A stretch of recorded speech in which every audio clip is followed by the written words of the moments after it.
அருள்சாரல் அன்பர்களுக்கு என் இனிய மாலை வணக்கம். கடலுக்கு கரையமைக்க முடியாது, அதுபோல திருவாசகத்திற்கு முழுமையாக விளக்கம் சொல்லி உரையமைக்க இன்னும் ஒருவர் பிறக்கவே இல்லை என்பது ஆன்றோர் வாக்கு. திருவாசக நூலின் பொருள் யாதென சிலர் மணிவாசகரிடம் வினவிய போது, தில்லையில் நடம்புரியும் நடராஜ பெருமானே இந்நூலின் பொருள் எனக் கூறி அவ்விடத்தில் அக்கணமே அவர் இறைவனுடன் இரண்டரக் கலந்தார்.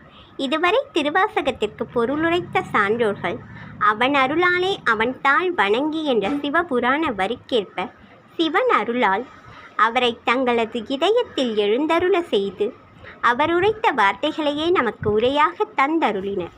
இருப்பினும் இன்னும் பற்பல நுண்ணிய கருத்துக்களை தன்னகத்தே கொண்டுள்ளது திருவாசகம். அத்தகைய பொருள் நிறைந்த இத்திருவாசக பாடல்களை இன்று நாம் சற்று சிந்திப்போம்.